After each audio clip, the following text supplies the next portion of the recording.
Hello dear students. चलिए, कल हमने आपको कहाँ तक पढ़ाया था? बोली तक पढ़ाया था, ठीक है। क्लास 7th का व्याकरण का फर्स्ट लेसन हम पढ़ रहे थे और हमने पढ़ाया था बोली तक। आज हम इससे आगे को कंटिन्यू करेंगे, ठीक है। इससे आगे चलते हैं। आज है लिपि। अब आप देखिए लिपि क्या होती है। पहले हमको इसके लिए समझना पड़ेगा कि लिपि क्या होती है। हमने कल पढ़ा था कि भारत में 22 भाषाओं को मान्यता दी है। ये तो भाषा की बात हुई। और विश्व में विभिन्न भाषाएं बोली जाती हैं। अलग अलग देश में अलग अलग, आपने देखा होगा, जैसे अमेरिका में अलग भाषा बोली जाती है, भारत में अलग बोली जाती है, चीन में अलग बोली जाती है, हर देश में अलग अलग भाषा बोली जाती है। और भारत में भी अलग अलग राज्यों की, हमारी सबकी क्या है, अलग अलग भाषाएं हैं। ये भाषाएं अलग अलग प्रकार से लिखी जाती है। तो इनको लिखने के लिए जो प्रयोग किया जाता है, लिखने की जो विधि होती है, लिखने के लिए जो चिन्ह हम बनाते हैं, उसको क्या कहा जाता है? लिपि कहा जाता है। जैसे हमारे मुंह से अ लिखा, अ के लिए हमने क्या चिन्ह बनाया है, या क के लिए हमने क्या बनाया है, तो उस चीज़ को क्या कहा जाता है? लिपि कहा जाता है, ठीक है। अक्षरों और लिपि की खोज होने के कारण ही मनुष्य अपने विचारों को आने वाली पीढ़ियों के लिए सुरक्षित रखता है। जो लिपि हुई है, लिपि के द्वारा ही हमने अक्षर बनाए। अक्षर और लिपि जो चली, उसी के द्वारा हम पुराने समय की बातें जान पाए, है ना। तो आप लोग ये समझ सकते हैं कि लिपि क्यों ज़रूरी हुई हमें, क्योंकि उस जो भी हमने उस समय में सीखा, उसको हमने लिख के रखना था, ताकि हमारी आने वाली पीढ़ी भी उसे समझ सके कि उस टाइम में क्या हुआ। जैसे हम इतिहास पढ़ते हैं या भूगोल पढ़ते हैं, जो भी उस टाइम में क्या हुआ, अगर लिपि नहीं होती, कुछ भी लिखा नहीं होता, तो हमें कैसे पता चलता? तो सब कैसे पता चला? हमें लिपि के द्वारा पता चला। तो अलग अलग भाषाओं की अलग अलग लिपि होती है। अब जैसे आप देखिए, संस्कृत भाषा की कौन सी लिपि होती है? संस्कृत भाषा की लिपि भी आपको समझनी है। संस्कृत भाषा की लिपि क्या है? संस्कृत भाषा की लिपि है देवनागरी लिपि। ऐसे ही हिंदी भाषा की लिपि क्या है? हिंदी भाषा भी देवनागरी लिपि में लिखी जाती है। गुजराती भाषा भी देवनागरी लिपि में लिखी जाती है, और मराठी भाषा भी देवनागरी लिपि में लिखी जाती है। लेकिन उर्दू भाषा, उर्दू आपने देखी होगी, उर्दू अलग भाषा है। उर्दू किस भाषा में लिखी जाती है? उर्दू लिखी जाती है फारसी भाषा में। तो उर्दू भाषा की लिपि क्या है? फारसी है, ठीक है। इसी तरह पंजाबी की लिपि क्या है? गुरमुखी है। अंग्रेजी की लिपि क्या है? रोमन है। जर्मन की लिपि भी रोमन में लिखी जाती है। फ्रांसीसी भी रोमन में लिखी जाती है। और अरबी किस में लिखी जाती है? फारसी भाषा में लिखी जाती है। तो इन शब्दों की ये लिपि है, ठीक है। और अक्षरों की खोज लगभग 6000 साल पहले हुई। कितने साल पहले इनकी खोज हुई? तो ये हुई 6000 साल पहले। अब आप लिपि समझ गए होंगे अच्छी तरह से। तो डियर स्टूडेंट, चलिए हम अब आगे बढ़ते हैं। अब चलते हैं साहित्य की तरफ, ठीक है। साहित्य क्या चीज़ है? अब आपको समझना है कि साहित्य किसे है। सदियों से विद्वानों और शिक्षाविदों के विचारों व रचनाओं को लिखित रूप में धरोहर के रूप में सजाकर रखा जाता है। तो लिपि को हमने धरोहर के रूप में किस प्रकार हमने रचनाओं को सजाकर रखा? लिपि के द्वारा। ये रचनाएं आगे वाली संततियों को जानकारी प्रदान, जिन रचनाओं के द्वारा हमने पढ़ा, उनको देखा, उसके द्वारा हमें पता चला कि पहले समय में क्या हुआ था।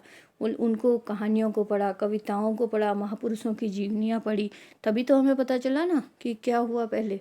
इसलिए उसको क्या कहा जाता है? साहित्य कहा जाता है। ज्ञान के संचित कोष को साहित्य कहा जाता है। उससे हमें जो भी ज्ञान प्राप्त हुआ, पुरानी रचनाओं से हमें जो भी ज्ञान प्राप्त हुआ, उसको क्या कहा जाता है? साहित्य कहा जाता है।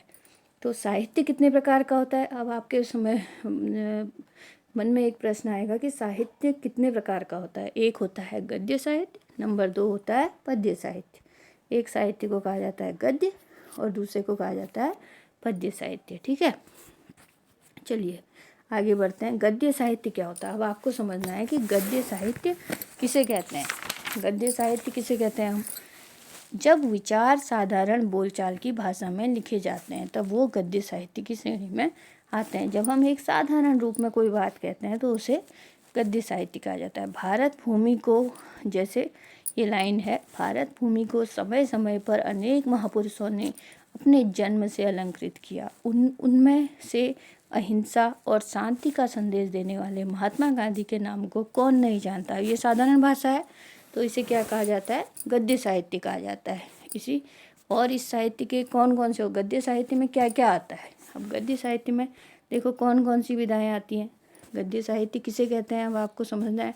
तो गद्य साहित्य के अंतर्गत कहानी, लेख, निबंध, जीवनी, पत्र, उपन्यास, नाटक, एकांकी, ये सब किस में आते हैं, गद्य साहित्य में आते हैं। ठीक है, और फिर हम आगे बढ़ेंगे। अगला क्या है, पद्य साहित्य। पद्य, जब विचारों को काव्य रूप में, काव्य शैली के रूप में प्रयोग किया जाता है तब वह पद्य साहित्य कहा जाता है। जैसे कविता के रूप में हम डालते हैं या दोहे के रूप में डालेंगे, छंद के रूप में कोई चीज़ लिखेंगे तो उसे क्या कहा जाता है, पद्य साहित्य कहा जाता है। जैसे वह पावस का प्रथम दिवस जब पहली बूंद धरा पर आई, अंकुर फूट पड़ा धरती से नव जीवन ले अंगड़ाई। अब इसमें हमने डायरेक्ट अपनी सीधे अपनी बात नहीं कही है ना, इसमें हमने एक कविता के रूप में कही है कि जैसे ही पहली बूंद धरा पर आई तो धरती से क्या हुआ, अंकुर फूटा। धरती में कोई बीज डाला है तो उसमें से पौधे निकल आते हैं। ये इस बात को हमने इसमें कहा गया है कि ये कविता के रूप में सुना है। तो इसके क्या क्या उदाहरण है, अब आप समझ गए हैं गद्य साहित्य क्या है और पद्य साहित्य क्या है। गद्य में आते हैं कहानी, लेख वगैरह, और पद्य साहित्य में आते हैं गीत, कविता, गजल, पद, दोहा, छंद, ये सब पद्य साहित्य की विधाएं हैं। ठीक है, आप समझ गए होंगे। अब चलिए आगे बढ़ते हैं, व्याकरण। अब देखिए व्याकरण किसे कहा जाता है।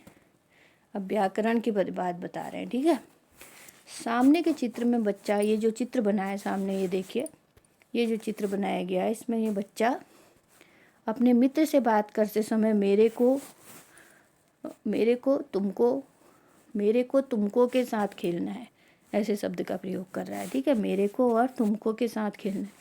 इस वाक्य में शब्दों का प्रयोग ठीक नहीं हो रहा है, तो ये हमें सुनने में कुछ अजीब लग रहा है, अटपटा लग रहा है ना, क्योंकि यह भाषा का शुद्ध प्रयोग नहीं है। ये गलत शब्द है, हमको ये सही नहीं लग रहा है, आपको भी अच्छा नहीं लग रहा होगा कि तुमको मेरे को साथ खेलना है। किस शब्द का प्रयोग कब, कहाँ, कैसे कैसे हमें शुद्ध भाषा लिखनी है, उसका ज्ञान हमें कौन कराता है, व्याकरण कराता है। ठीक है, तो व्याकरण को कहा जाता है जब हम शुद्ध भाषा का प्रयोग करते हैं। इसके कुछ नियम होते हैं, तो उस नियम भाषा की शुद्धता को बनाए रखते हैं, इसलिए इसका व्याकरण की जरूरत हुई। व्याकरण की अब परिभाषा अगर आपसे पूछेंगे व्याकरण किसे कहते हैं, तो आप कहेंगे व्याकरण वह भाषा है जो भाषा को शुद्ध रूप से बोलना और पढ़ना और लिखना सिखाता है। ठीक है, व्याकरण वह शास्त्र है जो भाषा को शुद्ध रूप से बोलना, पढ़ना और लिखना हमें सिखाता है। तो ठीक है डियर स्टूडेंट, ये आप समझ गए होंगे व्याकरण किसे कहते हैं। अब है व्याकरण के भाग। अब व्याकरण के क्या भाग हैं, ठीक है। अब व्याकरण के भाग चलिए देखते हैं। नंबर 1 वर्ण विचार, नंबर 2 शब्द विचार, नंबर 3 वाक्य विचार। ठीक है, 3 भाग होते हैं व्याकरण के। वर्ण विचार में क्या होता है, देखिए सबसे पहले हम लेंगे वर्ण विचार। वर्ण विचार में क्या होता है, वर्ण विचार में होता है इसमें वर्णों के रूप का ज्ञान प्राप्त करके उसके उच्चारण और लिखने की विधि के विषय में विचार किया जाता है। इसमें वर्णों के रूप का ज्ञान प्राप्त करके उनके उच्चारण, जैसे वर्ण क है उसका उच्चारण कैसे किया जाता है, उसको लिखा कैसे जाता है, ये सब किस में आएगा, वर्ण विचार में। दूसरा क्या आता है, अगला है शब्द विचार। इसमें शब्दों के क्या क्या भेद हैं, इनकी उत्पत्ति कैसे हुई, बनावट कैसे हुई और कैसे इनमें परिवर्तन होता है, ये सब इसमें आएगा। तीसरा आता है वाक्य विचार। इसमें वाक्यों की रचना किस प्रकार होती है, कैसे वाक्यों के भेद होते हैं, ठीक है, और वाक्यों का विग्रह, आराम चिन्हों के प्रयोग पर विचार किया जाता है। कैसे हमें विराम चिन्ह लगाना है, कैसे क्या लगाना है, कैसे कॉमा लगाना है, ये सब हम इसमें जानते हैं। ठीक है, चलिए अब आगे देखते हैं। अब स्मरणीय बिंदु इसमें क्या क्या है, देखिए जो मेन बातें आपको याद रखनी है वह क्या क्या है। भाषा भावों और विचारों को व्यक्त करने का माध्यम है। सबसे पहला, अगर आपको दिखाई नहीं दे रहा है तो मैं पढ़ के सुना रही हूँ। भाषा भावों और विचारों को व्यक्त करने का माध्यम है। भाषा से हम अपने भाव किसी को बताते हैं ना, और अपने विचार बताते हैं, क्या हमारे मन में है, वो सब भाषा के द्वारा ही प्राप्त है। नंबर 2 हमने आपको क्या बताया था, सबसे पहले भाषा के कितने रूप होते हैं, 2 रूप होते हैं। नंबर 1 लिखित और नंबर 1 मौखिक। सबसे पहले मौखिक भाषा आई, फिर लिखित। ठीक, नंबर 3 वह भाषा जिसे बालक अपने परिवार से सीखता है, ये भी मुख्य बात बताई थी हमने आपको, तो उसे क्या कहते हैं? मातृभाषा। दूसरा आपसे पूछा जाएगा कि राष्ट्रभाषा किसे कहते हैं? जो देश के अधिकतर लोगों के द्वारा बोली जाती है, अधिकतर निवासियों के द्वारा उसे राष्ट्रभाषा कहा जाता है। नंबर 3। नंबर 5 अगला क्या है? वह भाषा जो देश के सरकारी कार्यालयों में प्रयोग की जाती है, उसे क्या कहते हैं? राजभाषा कहते हैं। तीसरी, मानक भाषा किसे कहते हैं? जो जिस भाषा को विद्वानों और शिक्षाविदों ने मान्यता प्राप्त करी, वह भाषा क्या कहलाती है? मानक भाषा कहलाती है। भाषा का क्षेत्रीय रूप जो किसी एक क्षेत्र विशेष के द्वारा बोली जाती है, उसे क्या कहा जाता है? बोली कहा जाता है। मुख से निकली ध्वनियों को लिखने की विधि और चिन्ह को क्या कहते हैं? लिपि। लिपि कहते हैं। विधि, लिखने की विधि या चिन्ह को, जो हम सोच रहे हैं, जो हम बोल रहे हैं, उसको हम कैसे लिखें, कैसे लिखने की विधि करें, तो उसे क्या कहा जाता है? लिपि कहा जाता है। और ज्ञान के संचित कोश को, जिसमें सारा ज्ञान भरा हुआ है, संचित वो हमने पुराना रखा है, किस चीज़ में रखा जाता है? रचनाओं में रखा जाता है, कविताओं में, कहानियों में, आत्मकथाओं में, जीवनियों में, तो उसे क्या कहा जाता है? साहित्य कहा जाता है। और व्याकरण किसे कहते हैं? अंत में व्याकरण वह शास्त्र है जो भाषा को शुद्ध रूप से बोलना, पढ़ना और लिखना सिखाता है। तो व्याकरण की ज़रूरत क्यों हुई? क्योंकि हमें भाषा को शुद्ध रूप से बोलना, पढ़ना और लिखना सिखाता है क्या? व्याकरण। ठीक है, चलिए अब इनके अभ्यास करते हैं हम।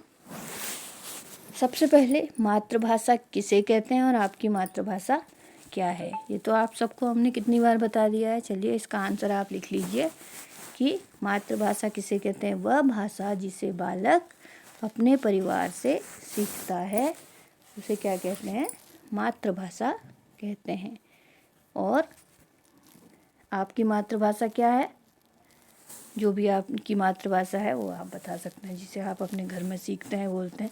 हिंदी को भारत की राजभाषा कब स्वीकार किया गया? अब अगला क्वेश्चन है कि हिंदी को भारत की राजभाषा कब स्वीकार किया गया? तो उसे किया गया था, कब किया गया था? देखिए 14 सितंबर 1949 को। ठीक है, ठीक है। और अगला क्वेश्चन देखिए, मराठी भाषा किस लिपि में लिखी जाती है? अब आपको हमने बताया था ना, सारी भाषाओं की अलग अलग लिपि है, तो मराठी भाषा किस लिपि में लिखी जाती है? देवनागरी लिपि में लिखी जाती है। मराठी भाषा भी देवनागरी लिपि में लिखी जाएगी। ठीक है, अगला प्रश्न उत्तर फिर देखिए, भाषा किसे कहते हैं और भाषा के दो मुख्य रूपों के नाम लिखिए। तो विचारों के आदान प्रदान के माध्यम को हमने आपको पहले भी बताया था ना, क्या होता है? भाषा किसे कहते हैं? भाषा वह साधन है जिसके द्वारा व्यक्ति अपने भावों और विचारों को बोलकर या लिखकर व्यक्त करता है तथा दूसरों के भावों विचारों को सुनकर अथवा पढ़कर समझता है, तो उसे भाषा कहते हैं। भाषा के दो रूप कौन कौन से होते हैं? एक मौखिक, एक लिखित। ठीक है, ये आप कर लीजिएगा। किस भाषा को राजभाषा कहा जाता है और भारत की राजभाषा कौन सी है? जिस भाषा का प्रयोग कहाँ होता है? जिस भाषा का प्रयोग सरकारी कार्यालयों में कामकाज में किया जाता है, उसे क्या कहा जाता है? राजभाषा कहा जाता है। ठीक है, और भारत की राजभाषा कौन सी है? हिंदी है। ठीक, मानक भाषा किसे कहते हैं? जिसको बड़े बड़े विद्वानों ने मान्यता दी और शिक्षाविदों ने जिस भाषा को मान्यता दी है, उसे हम मानक भाषा कहते हैं। और व्याकरण की परिभाषा और इसका महत्व, ये तो हम पढ़ ही रहे हैं, तो समझा दिया मैंने आपको कि व्याकरण का क्या महत्व है और व्याकरण की क्यों ज़रूरत हुई हमें। भाषा के व्याकरण वह शास्त्र है जो भाषा के शुद्ध रूप से बोलना, पढ़ना व लिखना सिखाता है। इसलिए हमें भाषा को शुद्ध करने के लिए व्याकरण का महत्व है। ठीक है, व्याकरण का महत्व भाषा की शुद्धता के लिए ही है और इसमें कुछ नियम बनाए गए हैं जिससे कि भाषा शुद्ध रूप से पढ़ी और लिखी जा सके। चलिए बच्चों, अब हम आगे बढ़ते हैं। अगला है, भारत की राष्ट्रभाषा हिंदी है। अब आपको बताना है ये सही है कि गलत है। तो ये क्या है? सही है, बिल्कुल सही है। भारत की राष्ट्रभाषा हिंदी है। ठीक है, अगला, मोबाइल पर संदेश लिखना भाषा का मौखिक रूप है। मोबाइल का बस संदेश लिखना क्या है, भाषा का मौखिक है कि लिखित है, ये आप बता सकते हैं। मौखिक है। ज्ञान का संचित कोश लिपि कहलाता है। सही है कि गलत है? ये बिल्कुल गलत है। ज्ञान का संचित कोश तो क्या कहलाता है? साहित्य कहलाता है। जर्मन भाषा फारसी लिपि में लिखी जाती है। जर्मन भाषा फारसी लिपि में लिखी जाती है? नहीं लिखी जाती, गलत। और रोमन लिपि में लिखी जाती। कहानी, लेख तथा निबंध गद्य साहित्य के उदाहरण हैं, तो ये सही है। ठीक है, अगला, उचित शब्दों से रिक्त स्थानों की पूर्ति कीजिए। अब ये देखिए, पहला क्या है, हिंदी किस लिपि में लिखी जाती है, आप सब जानते हैं। हिंदी देवनागरी लिपि में लिखी जाती है। और साहित्य के विचारों को काव्य शैली में, काव्य में किस में किया जाता है? पद्य में किया जाता है। और हिंदी दिवस कब मनाया जाता है, आप सब बताएंगे मुझे। हिंदी दिवस मनाया जाता है 14 सितंबर को। व्याकरण के नियम किस लिए बनाए गए हैं? भाषा की शुद्धता के लिए बनाए गए हैं। और अंग्रेजी भाषा को किस में लिखा जाता है? लिपि में। ये क्वेश्चन भी आपसे बहुत पूछा जाता है कि हिंदी भाषा को किस लिपि में लिखा जाता है और अंग्रेजी भाषा को किस लिपि में लिखा जाता है। तो हिंदी भाषा को तो हम देवनागरी लिपि में लिखते हैं और अंग्रेजी भाषा को रोमन लिपि में लिखते हैं। और पंजाबी भी पूछी जाती है, पंजाबी को लिखा जाता है गुरमुखी में। ठीक है, चलिए आगे बढ़ते हैं। सही उत्तर वाले विकल्प पर निशान लगाइए। मातृभाषा को बच्चा सीखता है। कैसे सीखता है मातृभाषा को? अपने परिवार से सीखता है। ठीक है, ये तो हर कोई जानता है। अब आपने इतना पढ़ लिया, अब तो आप अच्छी तरह समझ गए होंगे। भावों और विचारों को व्यक्त करने का माध्यम क्या है? किस माध्यम से हम अपने बातों को दूसरे को पहुंचा सकते हैं? तो वो है भाषा। कहानी तथा निबंध उदाहरण है। किसके उदाहरण है कहानी तथा निबंध? आप बताइए। हमने बताया था आपको, साहित्य के उदाहरण है। कौन से साहित्य के उदाहरण है? पद्य साहित्य की, गद्य साहित्य। ये है गद्य साहित्य के उदाहरण। तो इसका सही जवाब हो जाएगा ख।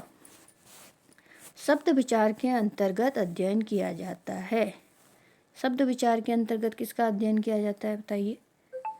इसके अंदर किया जाता है शब्दों का अध्ययन। शब्द विचार है तो शब्दों का ही तो करेंगे। ठीक है, चलिए आगे बढ़ें। अगला क्वेश्चन है, किस भाषा की लिपि देवनागरी नहीं है? अब आपसे ये पूछा जा रहा है कि इनमें से किस भाषा की लिपि देवनागरी नहीं है। अब देखो, संस्कृत भाषा की लिपि तो देवनागरी है, सही है। ठीक है, इसकी भी लिपि देवनागरी है, ये भी नहीं है। तो पंजाबी की क्या है? गुरमुखी है। तो ये जवाब सही होगा। ठीक है, और इसके आगे आपको इसमें दिया गया है बुक में रचनात्मक कार्य। ये कार्य आपको करना है। आप मुझे करके इसका स्क्रीनशॉट भेज सकते हैं ताकि मैं चेक कर सकूँ। ये आज का आपका होमवर्क है। ठीक है बच्चों, चलिए आज हम इतना ही पढ़ेंगे। कल हम इसके आगे पढ़ेंगे अगला लेसन, और आपको कुछ और भी नई जानकारी व्याकरण के बारे में देंगे। चलिए दोस्तों, तब तक के लिए आप वीडियो को देखते रहिए और लाइक और सब्सक्राइब ज़रूर कीजिए। Thank you.